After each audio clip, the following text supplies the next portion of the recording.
تو depression, anxiety جو اس وقت کے نفسیاتی مسائل ہیں، ہر مسئلے کو یہاں پر کور کیا گیا،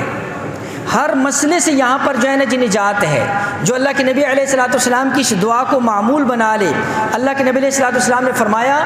اور یہ دعا صحیح بخاری کے اندر ذکر ہے، فرمایا اللہم انی اعوذ بک من الہم، اے اللہ میں تیری پناہ چاہتا ہوں ہر پریشانی سے، والحزن ہر غم سے، والعجز ہر عاجزی یعنی عاجز کرنے والی ہر جو بات ہے، والکسل سستی سے، والبخل بخل سے،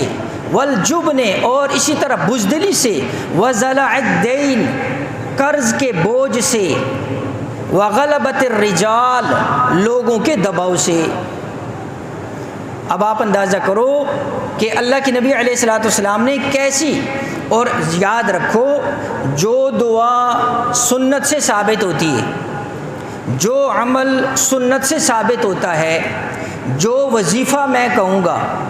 لوگوں کو شوق ہوتا ہے نا وظیفہ بتائیں جی، وظیفہ بتائیں، اس مسئلے سے نکلنے کا وظیفہ، اس مسئلے سے نکلنے کا وظیفہ۔ سب سے بہترین وظیفہ، سب سے مجرب وظیفہ، سب سے اعلیٰ وظیفہ، سب سے مقبول وظیفہ وہ ہے جو امام الانبیاء صلی اللہ علیہ وآلہ وسلم کی سنت سے ثابت ہے۔ اس لیے یہ بات ایک ذہن کے اندر، دل کے اندر ڈال دو کہ اللہ کے نبی علیہ الصلوۃ والسلام سے جو عمل ثابت ہے یہ عند اللہ مقبول ہے، اللہ نے اس عمل کو قبول کیا ہوا ہے، اللہ کے ہاں وہ عمل مقبول ہے، اللہ کے ہاں وہ عمل پسندیدہ ہے۔ اس لیے حضور کی جس سنت کو اپناتے جاؤ گے، حضور علیہ الصلوۃ والسلام کی بتائی ہوئی دعا کو پڑھتے جاؤ گے، سمجھ جاؤ کہ اس دعا کو اللہ پہلے سے ہی قبول کر چکا ہے۔ اس لیے جو وظیفہ حدیث کے ذریعے بتایا جائے، جو وظیفہ حضور کی دعا کے ذریعے بتایا جائے، عجیب بات ہے اس کو لوگ جو ہے نا جی وہ نہیں اختیار کرتے ہیں، اس کو لوگ نہیں اپناتے ہیں، اس کو نہیں معمول کے اندر لے کر آتے ہیں۔ اس لیے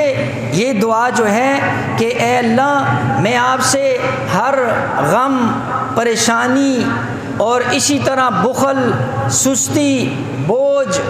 قرض کا بوجھ، لوگوں کا دباؤ، اے اللہ میں تجھ سے اس کی پناہ چاہتا ہوں۔ سب سے بہترین تو وہ الفاظ ہیں جو اللہ کے نبی علیہ الصلوۃ والسلام نے ادا کیے، ان الفاظ کے اندر ہم اس کو پڑھیں، اس لیے کہ حضور علیہ الصلوۃ والسلام کے جب الفاظ آپ دہراؤ گے اس کا اپنا ایک نور ہے،